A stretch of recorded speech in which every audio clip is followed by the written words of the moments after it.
We are back. Baschamania 162. Maybe it's been a couple of weeks. Haven't done a show since Felters joined for Iowa Penn State preview. So it's been a couple of weeks. Had our healthy baby boy last week, and I just could not care less about absolutely anything. So took a couple of days off. That felt good. Before we dive in, guys, I want to obviously this episode is brought to you by our friends at Attack. ATAC. The Attack app is not only amazing, but the people behind the app are so incredible. I just had a talk with one of the guys a couple weeks ago about the fact that they never bother me. They never say get X amount of ad reads. They never say this. They never say anything. And here's a month where I'm sure now that I'm back, we're gonna have like 10 episodes over the next month. But like there's no like, hey, we didn't get our ad reads, or hey, there's nothing. Like they're good people and in a sport where there's so many negative people and toxic people and everything else. I'm grateful for the folks at Attack. So download the app, support them. The app's amazing. It's like having a trainer, having a coach in your pocket. There's so many things you can do on there, and there's so many high-level athletes, both men and women, using the app. If you follow Peyton, you'll see she's using it a lot. If you'll follow Trent Hidley and others, they're using it a lot. So be sure to download the Attack app. Show them some love. Good people, something we need in the sport. Corby, welcome back to the podcast. How you doing, my friend? I'm doing good.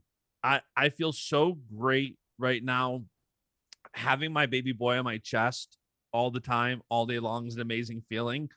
And even a lot of my wrestling people, you included, CENZO, Don Felt, there's so many. When I talk to you guys, I'm talking about the baby. So I haven't like scratched the itch in a couple of weeks of talking about wrestling. So I'm excited to dive in and talk wrestling for an hour, random topics. There's no set preview, anything. This is just random stuff. I do want to thank everybody who reached out about the baby. This has been a long time coming. I'm super, super excited. He's here. He's healthy. My wife is healthy. So thank you for everybody reaching out, sharing tips, advice, well wishes. I do appreciate that. So let's dive in. I want to start with not breaking news, but in the last like 48 hours, both Brayton Lee and AJ Ferrari done for the season. And I was just talking to one of my clients, a BASCH Solutions client offline, obviously, and we were talking about timing and with business, and I was saying how funny that is because preparing for the show, I'm thinking about like everybody kept saying, could AJ be a 5-time champion? He sure as heck has the talent. Every single person wants to see him on the mat. He brings something special to the table. And here it's like, you know, you never think a car accident will be what will stop you from potentially being a 5-time champion. Obviously, so much goes into it. But man, you know, I just sent a message to Brayton Lee that it's so frustrating when, you know, I do believe God's timing is perfect, but when things don't line up because of timing and health, what a scary thing. There's nothing you can do. It's out of your hands. What was your thoughts when you saw the news for both of them? The Ferrari one, I kind of thought maybe he wouldn't make it back right away. Everybody was saying he was going to be back. I thought, you know, he might not make it back. The Brayton Lee one, that's tough too, right? I mean, I don't know. I mean, you text, so you obviously know Brayton. And anybody out there that does know Brayton or has come in contact with Brayton, I mean, nobody has anything to say bad about Brayton Lee. He's an amazing kid. He's so respectful, so nice. It sucks when stuff happens to kids like that. So that one hurt. That one, you know, to me, I was like, man, I heard it, you know, a couple days ago, and you know, I know the family and, you know, Minnesota, they were wanting to announce it, and I was hoping it wasn't true, but then the next day I found out that it was, and you know, that's terrible for him. You know, and let's spin off that now to 157 allocations in the Big Ten. Okay, that means Brayton Lee's allocation is gone. Okay, we have a guy by the name of Berge. You saw my tweet where he's not going down. He's not going down. Corby, and that was all my info. And all of a sudden oh shit, he's going. I was cracking up because like all weekend, like we were in the hospital from Thursday to Sunday. And a lot of it was like, I'm super connected and plugged in with Twitter, seeing what's going on. Even when I'm like disconnected, I try to keep up with what's going on.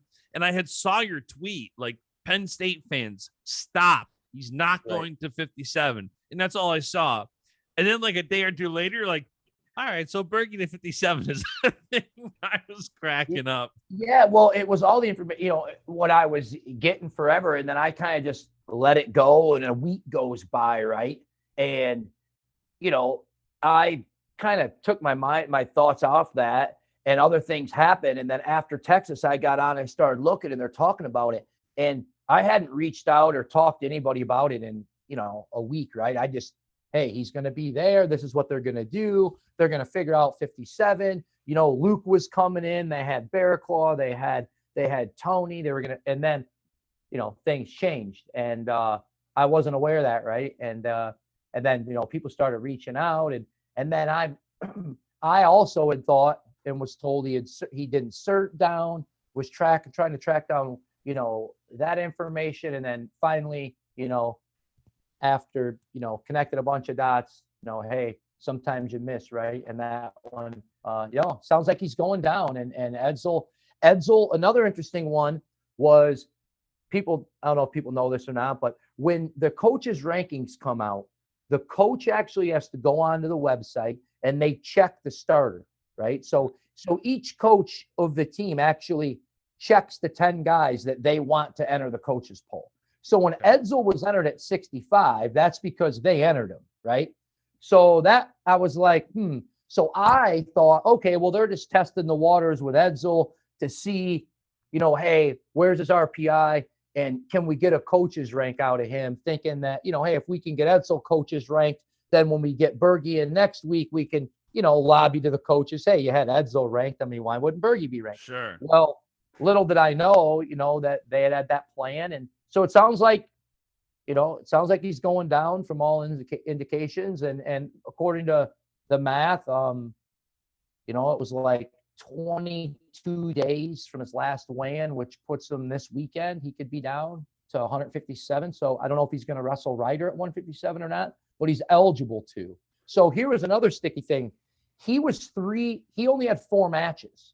So one more match, he qualifies for the coaches poll. That doesn't do anything for an allocation. You need coaches poll, RPI, or 70 winning percentage. Those 3, you need 2 of those categories to allocate a spot. Well, you need 8 matches to accumulate a winning percentage, and you need 15 for an RPI. So he was 3-1. So even at 65, he wasn't going to allocate. Sure. So he was going to have to go to the Big Ten and take somebody's spot, right? So the same at 57. But what's going to happen now, you lose Brayton Lee's spot. Now Berge comes down, right? So now you've got 2 kind of spots there. You know, Berge's looking to steal, and you lose Brayton's. So that's going to be interesting. Do they get 7 at the Big Ten at 57, or do they grab that 8 spot with, you know, guys down on the lower end, or do they just stay with 7? It'll be that's going to be very interesting, right? And then, you know, they're looking. Here's what at it. They figured at 60, if he goes 65, maybe they think the way Marinelli match turned out that he doesn't, you know, get many points at 65, and they figured they weren't going to do a lot at 57. So now you flip flop them, put Berge down. Maybe they think they can get some more points out of him down there. To me, though, never being down in a while, it'll be interesting. He looks small at 65, though. He was getting overpowered. Yeah, he does. He definitely does. And, you know, the Brayton Lee had big implications, him being out. AJ Ferrari, too, I'm curious in your opinion. Oklahoma State has lost 4 out of 5 since he's been out. It's wild what a swing. And I want to say 2 of those duels look like they would have probably went Oklahoma State's way with Ferrari in the lineup. I don't think they would have beat Iowa, but no. 2 of those other duels very well could have went their way. Like, that's what a big implication when one guy has that much of an impact on the duel outcomes. No, without a doubt. I mean, they lose what to they lose the whole state of Iowa, right? Northern Iowa, Iowa State, and Iowa sweep them. Yep. So, and then they have Bedlam this weekend, and I know at the end we'll go through some of that stuff, but Yep. we got interesting. They have Bucknell and Oklahoma this weekend, I believe. They do. They do. They have two duels. Yeah. Yeah, and they're having a casino night this weekend down there, a little fundraiser for the RTC. Are they?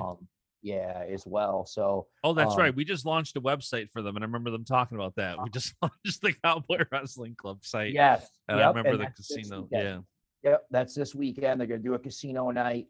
I believe it's Saturday night. But we got a duel tonight. ESPN Plus, actually. There's a duel tonight. My guy David Carr.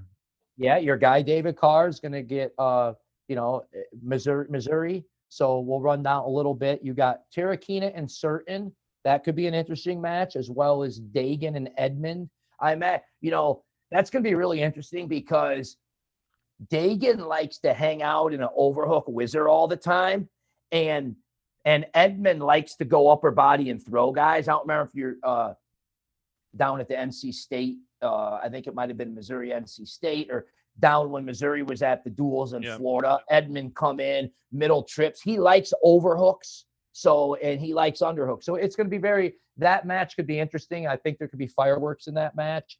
And then you got JQs and Carr 57. And then Coleman and Kent. That should be interesting, right? Because Coleman, to me, Kent comes out fast, and Kent's pretty good, got a nice cradle. But Kent has been fading lately, like noticeably fading in matches. And so, do you think that's a time of the year thing? I don't know. Or has he been sick? Right? Yeah. Has he been sick? Yeah. Now, I'm not going to name names, but I know a few kids out there in the country right now that are coming back from COVID, and they're struggling. Me and you, we may get COVID, and listen, I go to the gym, work out a little bit, but I'm not pushing myself to the extent of these kids, right? So I'm not noticing my lungs maybe being a little bit, different. Where these kids, there's a couple high-level kids in the country right now that are recovering from end of December, January COVID, and they're just not, they don't have it. Their lungs they can't get them back yet. So it's interesting. So we don't know. I'm not saying that's what happened with Kent at all, but it's something that I haven't noticed with Kent before, right? Yep. So, and I don't think it's weight, because he was a 74 last year. He's up at 84. I don't see it being weight. So maybe he was sick. Maybe he's just getting it back. But I've noticed he's fading, and Coleman has been, talk about, here's a kid in the country, so underrated. Coleman is really good and gets no press. Nobody talks about Coleman. I guess, they're stuck up there, names Iowa there, a little north of Des Moines. And, you got Iowa, get a lot of the press and which, it's warranted, I guess. But you got David Carr, national champion, right? You got Coleman. This Iowa State team is David. Joke. I got Iowa State winning this duel tonight. Yeah, I do too. I'm biased with Carr, and where I was going to go with that is Hodge. The Hodge feels so interesting this year because Gable throws such a wrench in it. Gable is the best wrestler in college, bar none, because he just went off and won a little Olympic gold medal when everyone was on summer break. So, he's by far the best wrestler in college. But it's like, do you just give him the Hodge? It's like you have guys, I think there's like 20, 25 guys right now that are undefeated.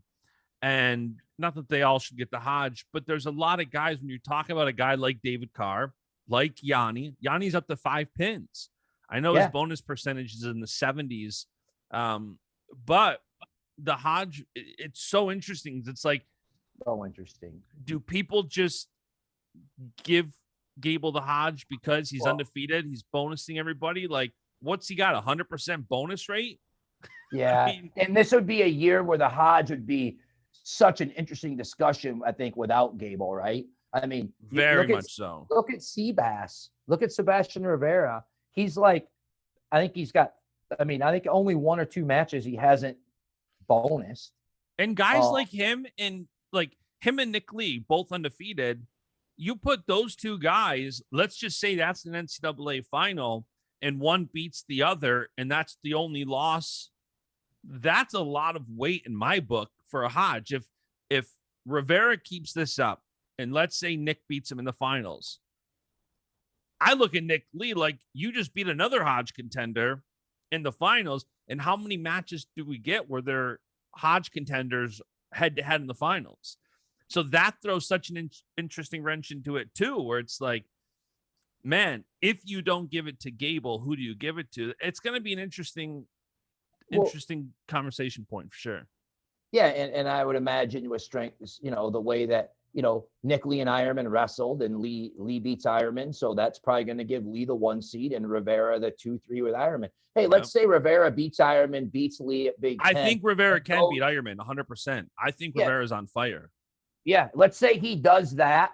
Let's say this hypothetically, would this give Sebastian Rivera a Hodge discussion if he runs the table from here on out? He beats Ironman, he beats Lee, he goes to the NCAA tournament on top of bonusing everybody this year but one match, and then goes in his last 7 matches, beats Lee twice, probably maybe Ironman twice. If he does that, to me it's like you give Gable, you just say, hey, here's the award, it's called the Gable. You take that, and everybody else is in running for the Hodge. You get the Gable. You know what I mean? Like, I don't know. I feel like because, I get the argument both that Gable has one and both that he shared one.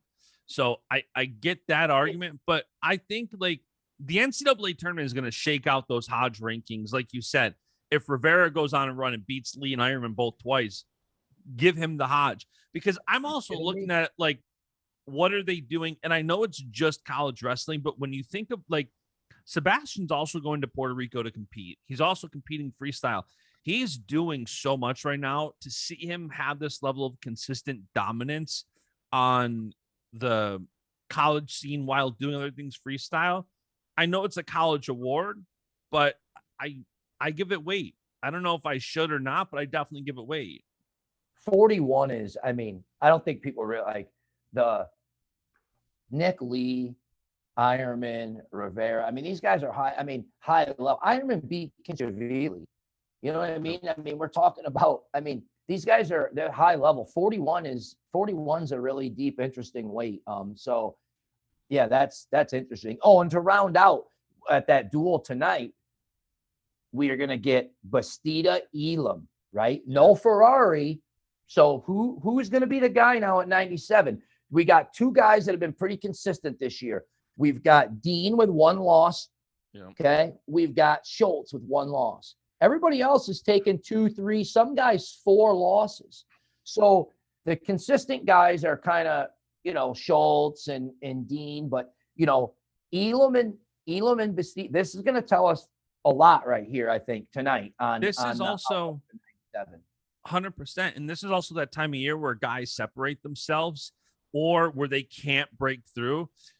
As I think about Rivera and what he's doing while competing for Puerto Rico, I also think about Anthony Valencia, who just made the Mexico World Team, but he's also dropped 3 out of his last 4 matches to the 3 of the top 4 guys in the country, being, Wick, Griffith, and O'Toole.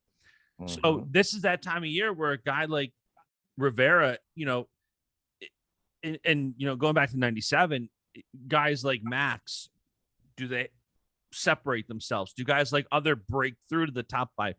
This is definitely that time of year where like for Valencia, I don't know if I'm him in his head, that's kind of a mental block, dropping 3 matches to 3 of the top 4 guys heading into the national tournament. It's like, do you have that confidence, or some of these guys that have the momentum? I like a guy with 1 loss. I like a guy with like a Max Dean who has that kind of chip on his shoulder. I said that he was going to win the Iowa duel because of that. Like, I don't know, that grit. Like, I shouldn't have lost that match. Let me come out here and really do what I know I can do. So I like it, but at what point does it become a mental block too, and drop your confidence a bit? So this is going to be an interesting weekend. Before we talk, I want to kind of go through and let you tell everybody what to watch. I know people are a fan of that. I want to talk a little freestyle before we do. So let's start with Bout at the Ballpark. Iran obviously backed out. Mongolia backed out on the women's side.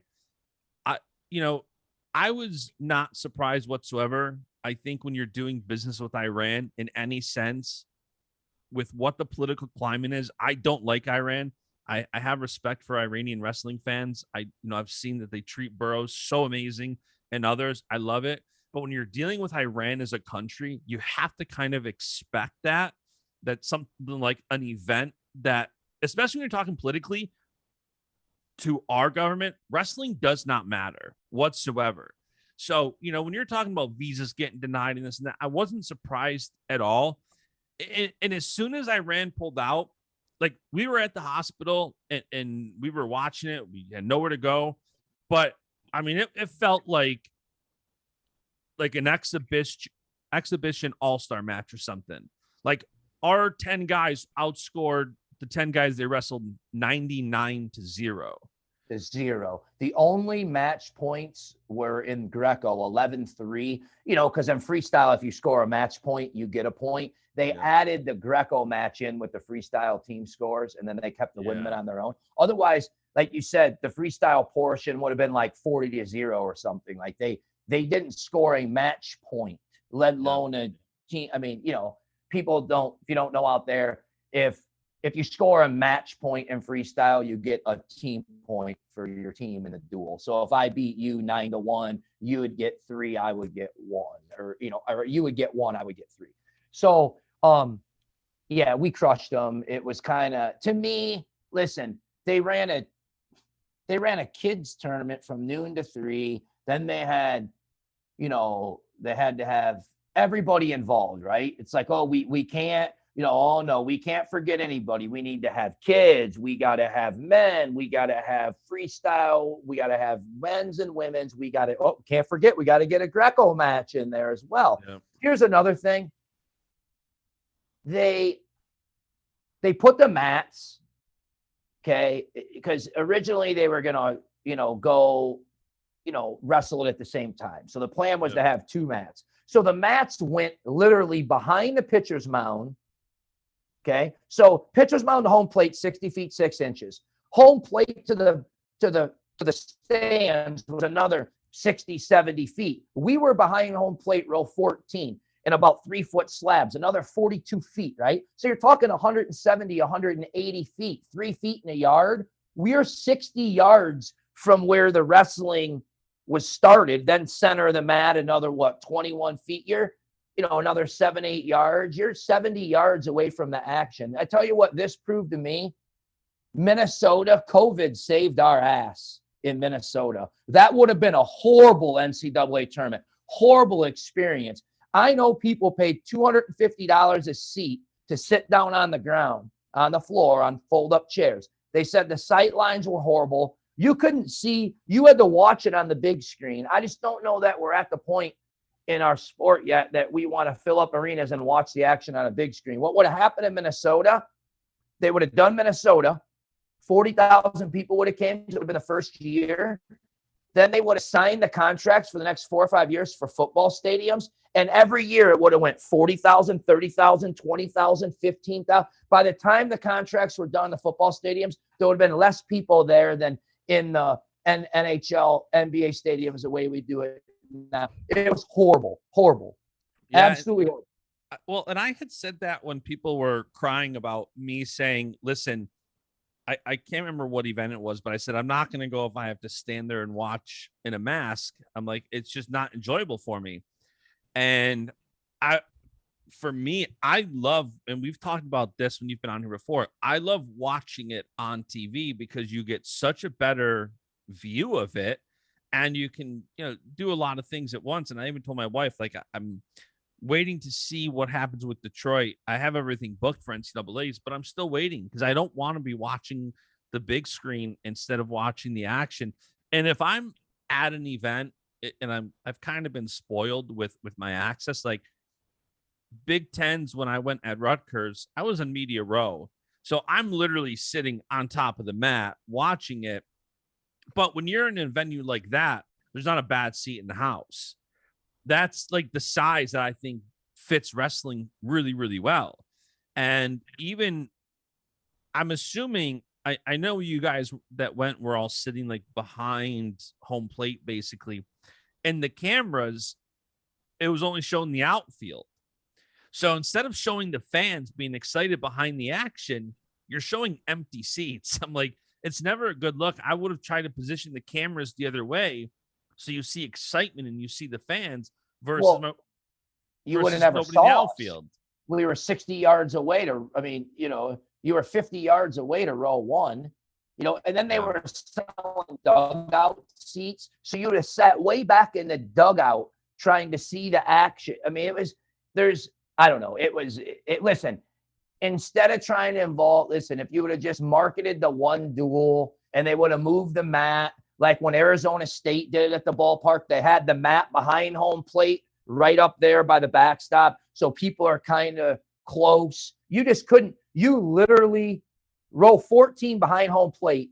You couldn't tell if the guy shot a single leg, a double leg, or what he did. There was absolutely no way. You could just see there were two guys out there kind of scrumming. That's all. You would have to watch it on a big screen, and there were two of them. It just, I'll never, what that proved to me, and you know me, I'm a wrestling guy. I go everywhere. I don't like to miss anything. And I was going to Minnesota, and I went there. But once we step it up after 2026, if they choose to go that route, it'll be home for me. It just, no, even this year, Big Ten weekend, like Big Ten, should I go? Should I go? And I'm not gonna, because like you said, I can sit at home. I can watch Big 12, Big 10. I can watch ACC. I can put 6 computers, 3 TVs. I can have everything going on in my living room, right? And why would I want to, you know, as a wrestling guy that I am, that's what's kind of been a blessing a little bit with what happened, you know, with me not, you know, being with Willie anymore. I got to get back to, you know, doing what I love. Whoops, lost my headphones there. What I love to do, you know, which is just sit around and 5 computers on a Saturday or Sunday and, you know, watching every dual meet where when you're, or at a tournament run around, right, where it's like you're on press row or something and there's 8 mats going, it's hard to watch all the action, right? And I'm a guy that I like to watch it, soak it all in. I'm not one of these analytic guys. Were you at the rack for Big Tens?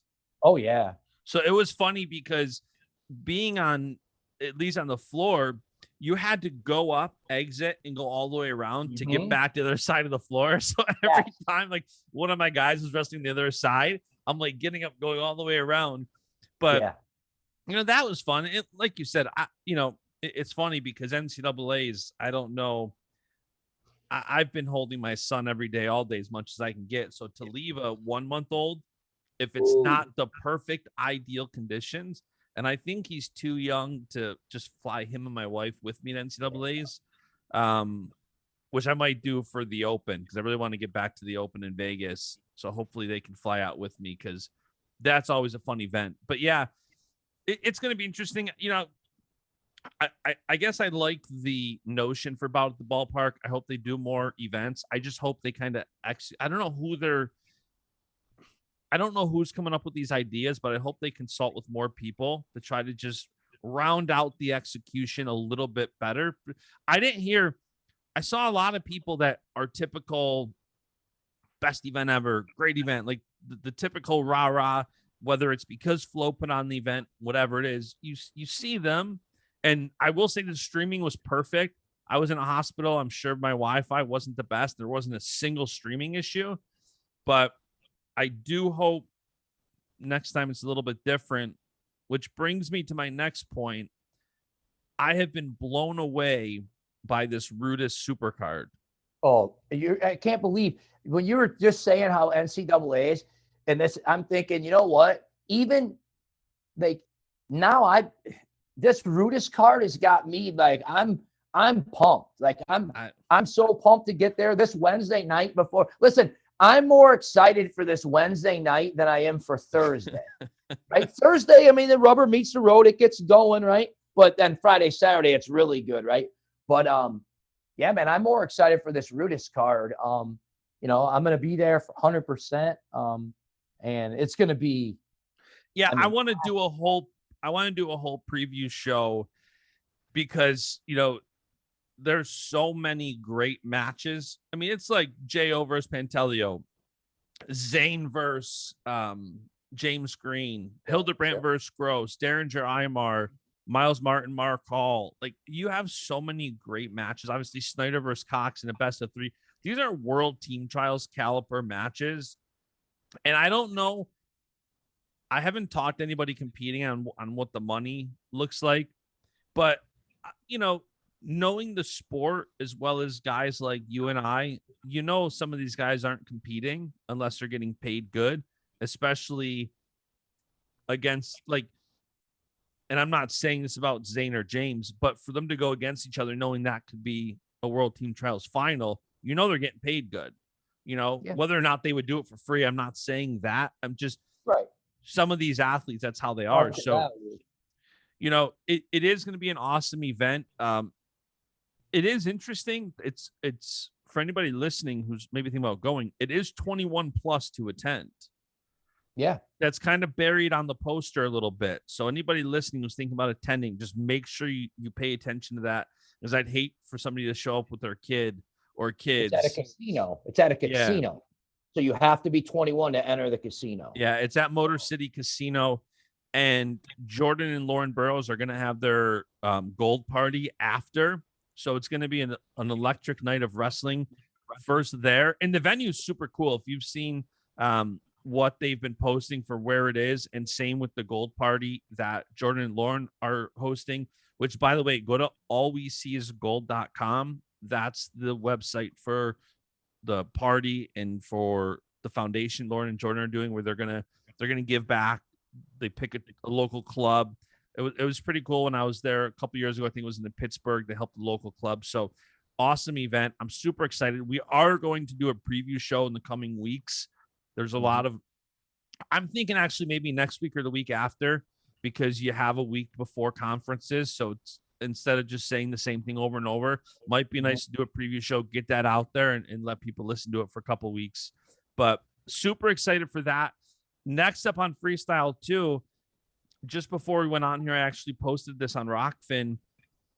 Yasar Dogu next weekend, and we're sending a pretty good delegation. You've got some top guys: Joey McKenna, Jordan Burroughs, Jordan Oliver, Gwiz, and you've got NCAA champions Nico Megaludis, Anthony Ashnault back on the mat. We haven't seen Nico in a couple of years. We haven't seen Ashnault since the trials, I believe. Did you take a look at the entries for that? I did. Ashnault got a little work in the other night in that, oh gosh, what did they call it? Summit 3. Yep. That Penn had, he got some matches in, but yeah, we haven't seen Ashnault in a while. I did. And it's going to be awesome. Like you said, I can't believe, Nico Megaludis is back. Ashnault's on the mat. We got a bunch of, how about at 70 kilos? Not to talk over you. No, yeah. J.O., James Green, Ashnault. You're talking J.O., the Olympic trials champion, James Green, the world team trials champion, and then throw Ashnault, and you have all three of them competing in the same weight. That's going to be electric. Ashnault was a Final X finalist. Yeah. So, here we go, right? There's 3 guys going over there. That's going to be amazing. We're going to have to get up early in the morning to I miss that. I miss that. I love it. We're kind of sick like that as wrestlers, right? It's like we embrace the odd things, right? When most people be like, what, you're going to get up at 3 a.m. to watch something? And it's like, heck yeah, I can't wait, So yeah. And it's hard sometimes too. Like, you don't really change your time you go to bed, but then you're excited, there's a good matchup coming. It takes a while to fall asleep, and then you're up like an hour before your alarm. So it's, I love it. It's great. Any surprise to you that we have not seen Dake or Taylor since Worlds?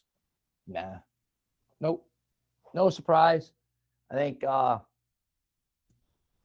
these guys, if you look at it too, I know everybody now is like, oh, COVID, these guys haven't been able to compete. You guys haven't been able to compete. If you go back and, most of these high-level guys only compete 3 times a year. A lot of them. 3, Yeah, maybe and I feel like 4. people can't even use the like COVID thing anymore because like guys like Taylor and Dake who have no clue, what's going on, but they also competed in both the Olympics and World Championships back to back, and both had big years where Dake had Burroughs in the Olympic trials, and then the Olympics and the World Team trials.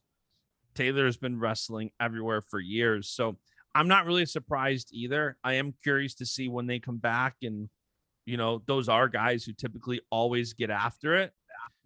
But I could see I could see maybe a card coming up here, maybe April-ish or something. Maybe they get back on the mat. Usually you get them, after NCAAs. I imagine Nittany Lions imagine they'll run a card of some sort April-ish, usually, right? You would think we're gonna get back into those. Maybe they get their feet wet there. And then I think you'll see them jump overseas. Maybe later on down the road. And you know what? In the way that, they change the seating, you see that now for Worlds, and we're going to 8, right? Yep. So now before, when it was only, 4, you weren't, guaranteed separation if you didn't have point. Now it may help to go to some, it may help for the main guys to hit a rankings tournament. So I wouldn't be shocked if they don't get into 1 or 2 of those, with separation. I mean, they're seeding 8 now. Like I said, it was different before. You just take your chances to get drawn in with, where you set with the 1 through 4 guys. But now going to 8, it's more true. So I hope more guys internationally now take advantage of the ranking series. And I think that was kind of one of the reasons they did that, was that the main guys like Burroughs had come out in the past and say, why would I go? Why would I go when I'm going to get this draw that I've got in the past? I'll roll my dice and take my chances. So I think to incentivize guys that go to these rankings and to, spread guys out more, I think seeding 8, that's going to help things a lot. Yeah, no, for sure. So that'll be interesting. I'm glad there were some cancellations and delays early to start 2022 off, but international wrestling is going to be fun. Yasar Dogu next week, 24th, I believe it is. I don't know where it's going to be streamed. I don't know if it's been announced yet. I don't know. I don't think Flow's streaming it because I feel like they're usually all over the news when they are. Like they'll be talking about, who's competing. They haven't. So if I find out who is, I'll definitely post that, tweet that. I'm sure Corby will as well. Yep. All right. So before we talk about your what to watch this weekend, we have like something like 47 duels. I think I saw on Intermat today through Sunday. I'm curious your duel of the season. So far. Yeah. Duel so far, hands down. Duel of the year, Iowa State. Okay. Duel of the year, Iowa State.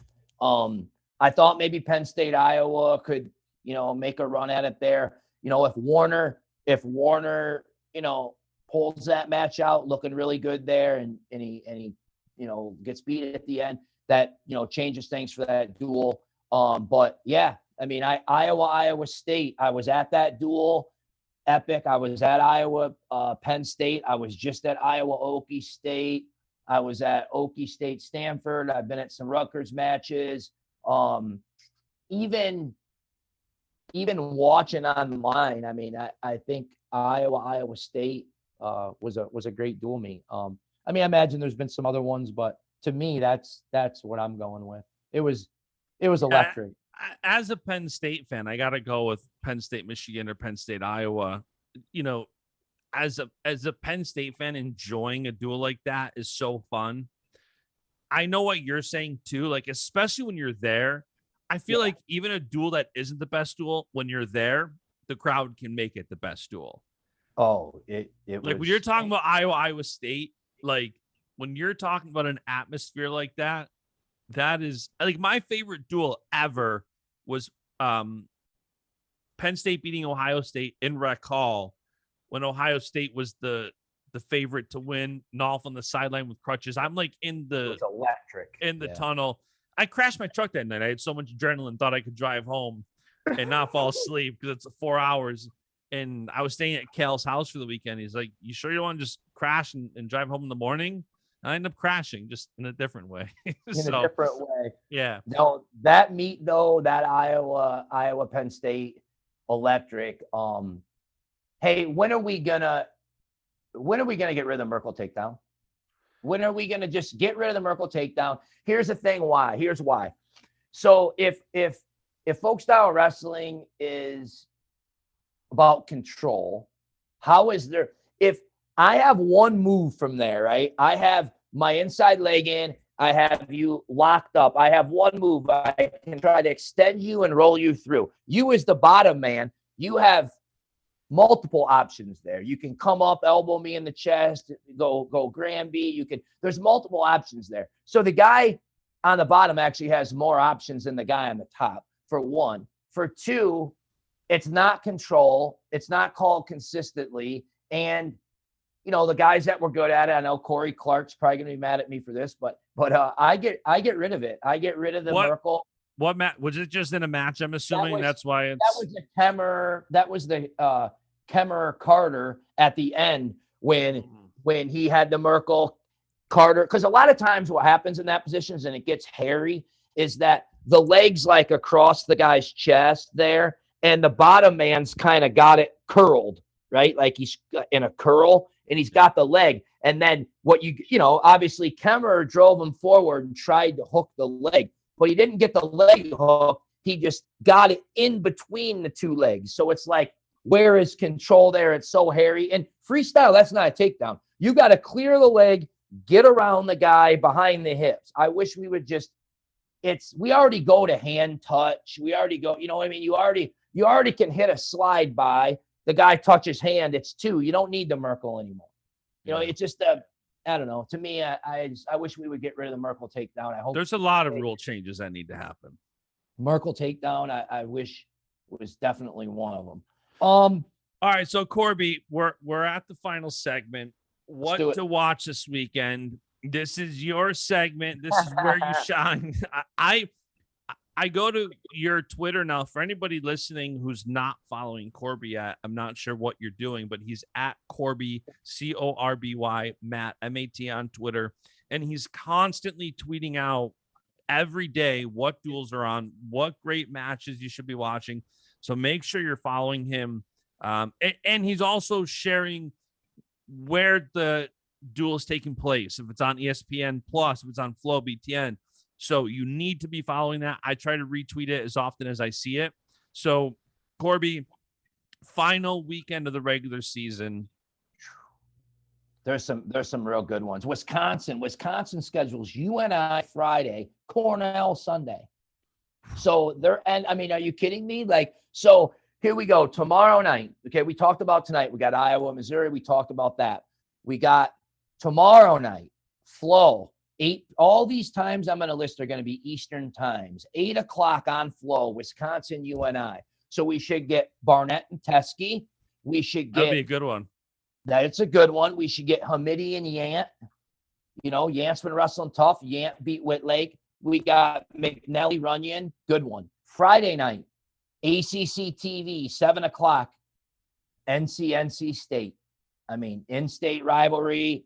You know, no love lost there. 49, we should get Sherman and Wilson, right? Tariq and Sherman should be a good one. Ed Scott's got that lefty headlock. We saw it against Young. We've seen Ed Scott have a good year this year. Does he have enough for Austin O'Connor? We'll find out on Friday night. Now, Cade Lout's had a good year. So Lout and Hidley at 74. And then we get Trent at 84 against Kane. Now, here's an interesting thing. Kane just beat Bolin last weekend, okay? You know, Bolin had Trent's number, so that's going to be kind of interesting there. Now, another duel to watch, in-state rivalry, you got Rutgers-Princeton. That's what I was just about to say. BTN Plus, not any real hype, can't wait for this match or that match, but should be some good matches. They, like I said, they just, they don't really like each other a whole lot. So that should be very interesting. Vatech, Virginia, another in-state battle, 7:00, ESPN Plus, ACC Network. Not, not a whole lot, just a good in-state battle. Yep. Another one, Army Navy. Got to talk about Army Navy. ESPN Plus 7:30.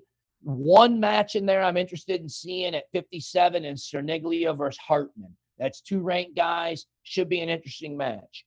Now we get into what's interesting to watch on Saturday. Saturday afternoon, 1:30, BTN TV. Purdue, Northwestern. Sneaky good Saturday afternoon duel here. So don't forget, tune into that. We're going to get Schroeder and DiAugustino at 25. Also, Deacon, Deacon's been, kind of starting here there against Coleman. Coleman's explosive. And then Lehigh, Arizona State. So that's an interesting one. 2:00, Pac-12 Network. Lane Courtney. We get Humphreys and Teamer. This one here, Humphreys, legs on top, power half. Does Teamer go under him? Probably not. Does Humphreys get the takedown to get on top? That's an interesting one. We got Meyer. Myers beat Wenzel this year. He wrestles Valencia. Can he hang with Valencia? Then this is a real good one. Jordan Wood, Schultz. Schultz and Wood, really good heavyweight. match. Oh, and they both that speaks to the depth of heavyweight this year. The fact that, like, you're not talking about Gable, Mason, Kirk, Cassiope, like, what depth at heavyweight this year? Yeah, this match, I mean, this is one of my probably top 5 to watch matches this weekend. And it's, heavyweights become, years ago growing up, everybody left during heavyweight. Everybody, man, you leave during heavyweight now, you lost money. You know what I mean? Like, you missed all the action. So there's going to be some interesting matches in that one. Then Cal Poly Stanford, we're going to get Lamer Abbas. So they've gone back and forth this year. People don't realize Lamer beat Abbas. So that's an interesting match. Big one. Wick Griffith, 165, returning champion against the guy that, right now, a lot of people out there picking Evan Wick at 65. And how can you not? You see what he looks like? Yeah, so this is going to be... For the record, I'm going with Griffith. I'm backing my boy CENZO. I'm rooting Stanford all the way here. I think Saturday night. I'm super, super excited for this duel. It's going to be a good one. It's going to be a really good one.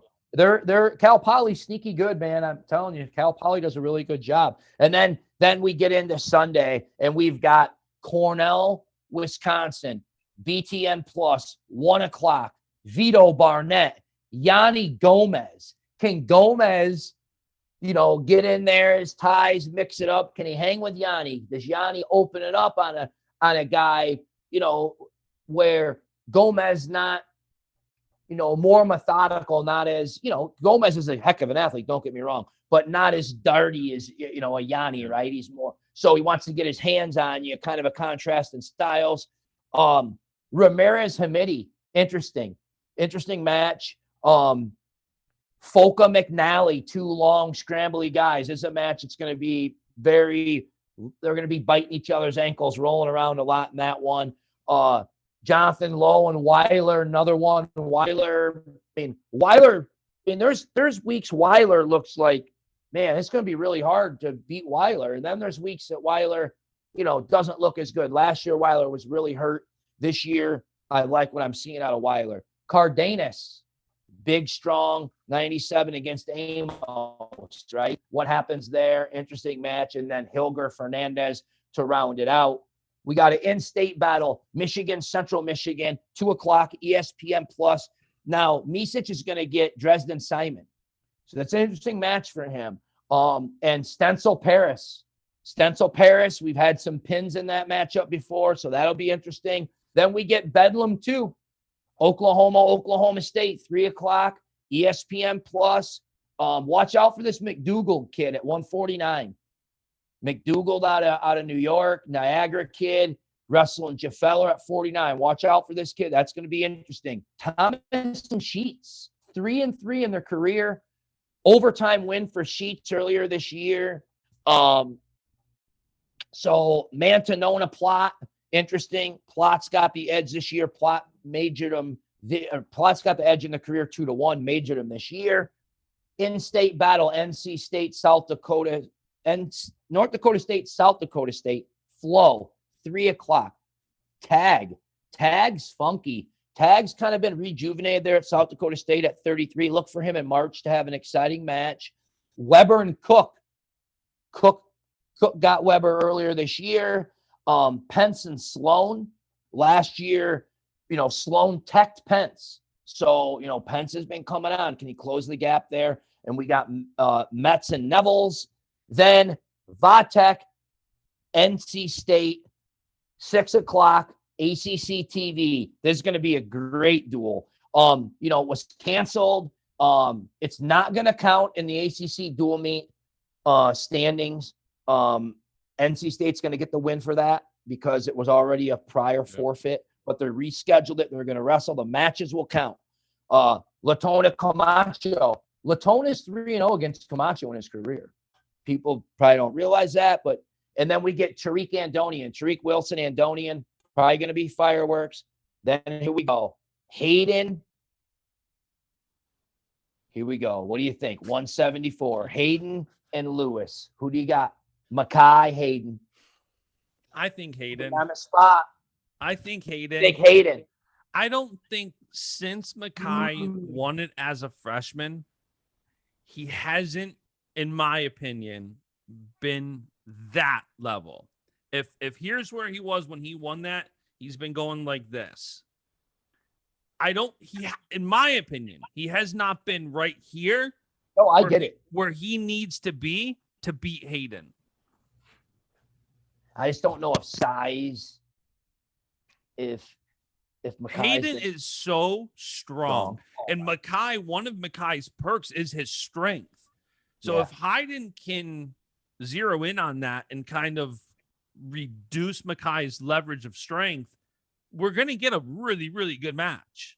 Oh, we are. Really good match. I think Hayden.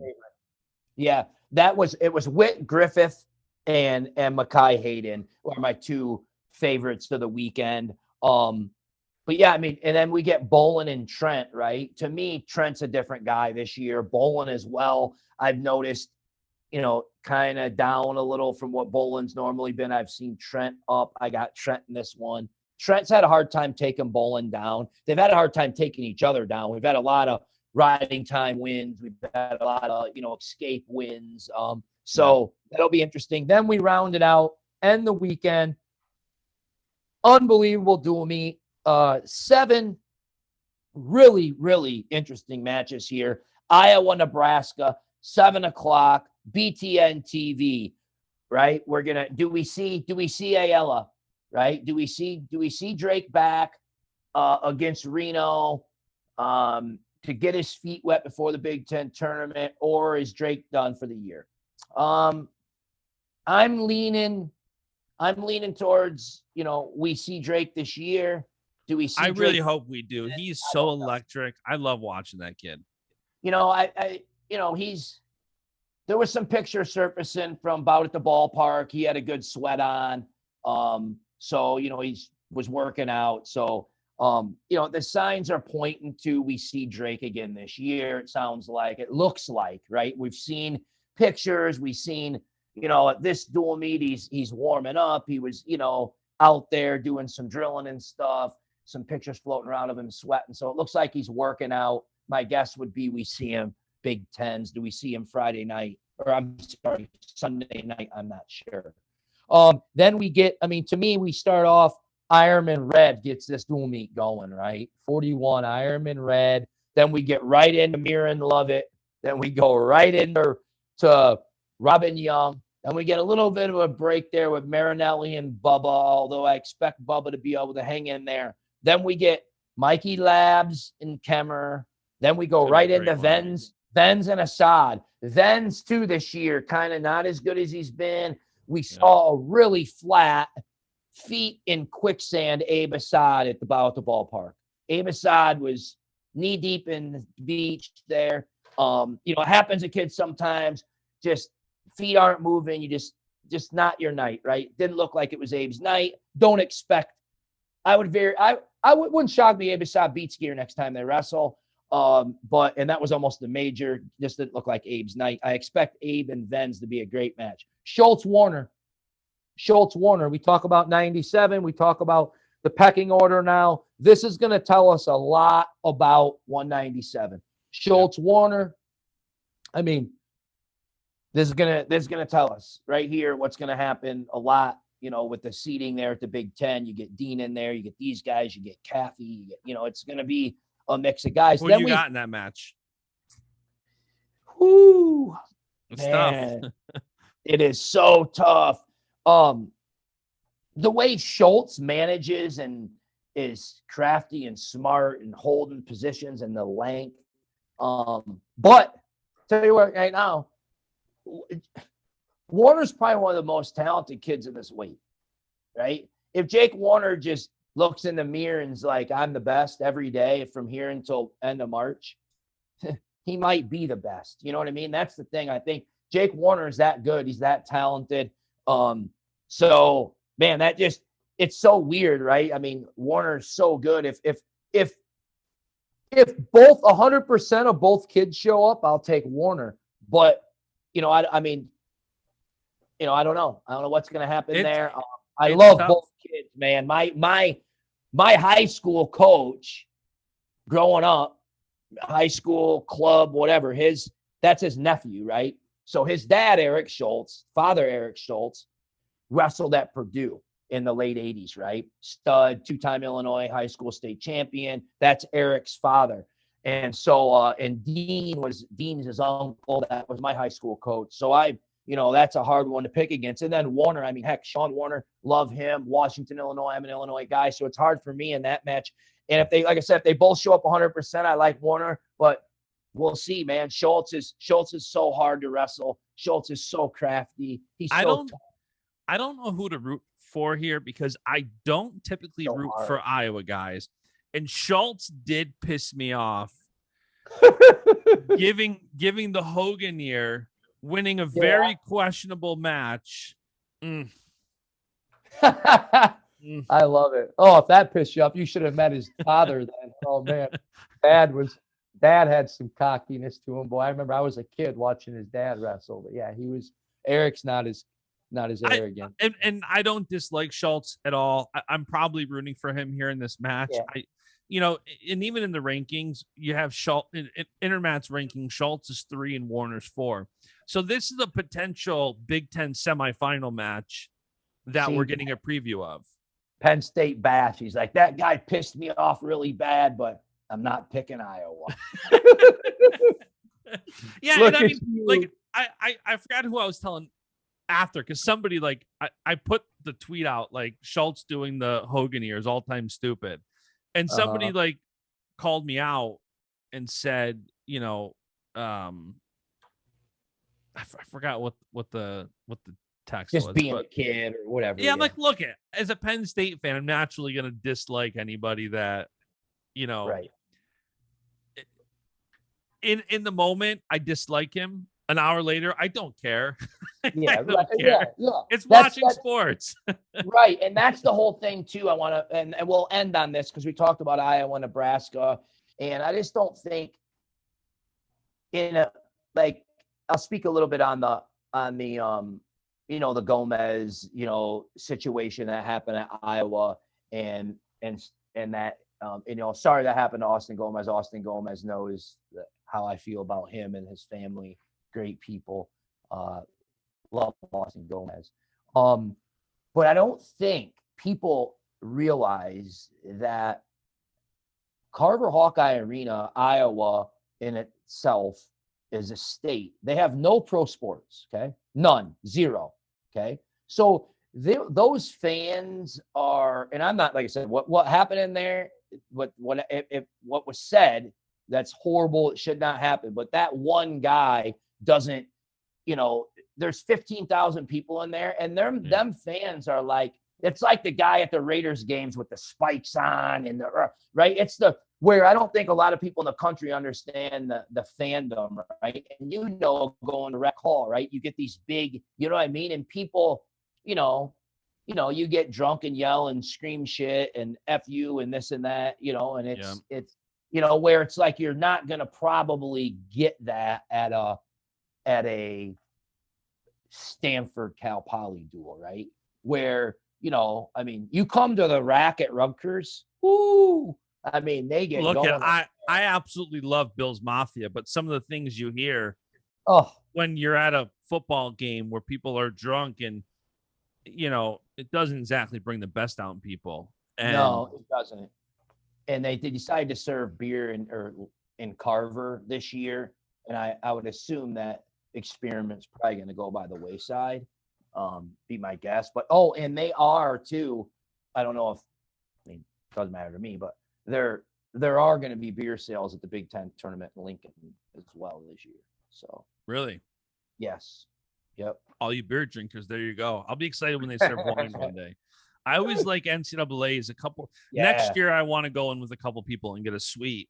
But the last time I was at NCAA's, we had a suite, and ordering wine to the suite was so nice. I remember just like sitting there with a glass of wine, talking with like a bunch of people. One of my guys that I love watching wrestling with is Eric Siebert, one of the nicest dudes on the planet. LaSalle, Peru. Peru, Illinois. Yep. When I was with Scrap Life and when BASCH Solutions worked with Scrap Life for a couple of years, he was involved with Scrap Life on the team sales side of things. And I got to know him really well. And very knowledgeable. One of the smartest dudes in the sport. And I don't know that anybody dislikes him. Like he's so likable.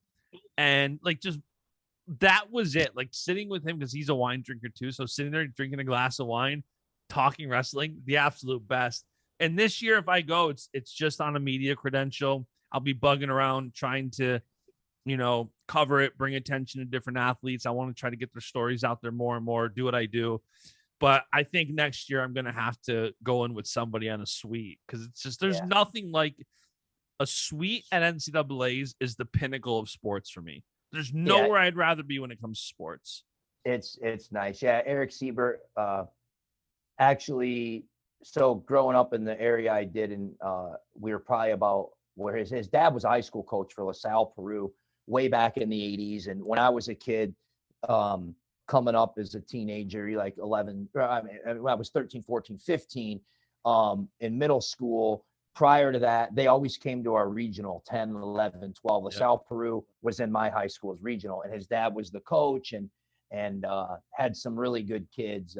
And then, you know, Eric goes on to be a stud himself and wrestle, you know, at University of Illinois. Then he coached at Sandberg for quite a while. And great wrestling mind for sure. Yeah, one of the best. So I miss being at tournaments with Siebert. I don't know if Eric even knows how to listen to a podcast, but if you're listening to this, Siebert, we need to get back there soon. Or if you're listening to this and you have Siebert's number in your phone, text him about this. Because I want 20, 30 texts to go to him saying, did you hear what Bash was saying about you on the podcast? He's the best. He actually we were just texting the other night when he about my baby boy being born. So shout out Siebert, one of the best in the sport. Why don't you give your baby boy a shout out? What is your baby boy's name? Why don't you tell all the listeners? Frederick David, named after my grandfather and one of my closest friends who's been the pastor at the church I go to for about at least 15 years now. So between those two, by far the most influential men, my buddy David, my pastor, last 15 years, he's helped me through some of the most insane dark times ever. And growing up, my dad was nowhere around. My grandpa was like a dad. We'd go to the Thousand Islands fish all the time. So to pay tribute to those two, it was a no-brainer. It didn't take us long to think about that. I know some people, one of my buddies had this baby and they didn't name the kid for like 2 days after he was born. They couldn't decide. So, no name over there. Yeah, we found out it was a boy, and I think we had the name within I don't know, a day before. We might have even had it before knowing, because we have a name we really like for a girl that I'm not going to say because I don't want people copying us. But we knew as soon as that it was going to be a boy. So he's so awesome. Now, she carried for quite a while, right? Did she carry past quite? Yeah, she was 41. Right? She was 41 weeks, 6 days. And unbelievable. I was like, I told you, I was getting worried, but I didn't want to ask, right? Because I'm like, oh no. And it had been so long because January 28th, you know, we're worried about the Penn State Iowa duel. You didn't want to go because you were worried about her having the baby.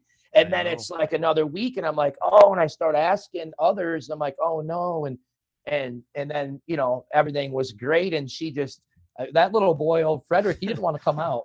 No, he's like, I like it in here. And they wanted to induce her right away after the due date passes. She says, no, my conviction is I want to keep him in here as long as I possibly can. Yeah. And they finally, at 41 weeks, 6 days, her blood pressure was high for a couple of days in a row. And they said, okay, let's induce you. And it was a roller coaster. She was a rock star. And just, you know, being in the room experiencing all that is absolutely wild. It's when he was born, and he had a breathing problem for like 10 minutes. He had like this delayed transitioning where he's basically trying almost too hard to breathe, and you see his rib cage just going like this, almost like hyperventilating. Yep.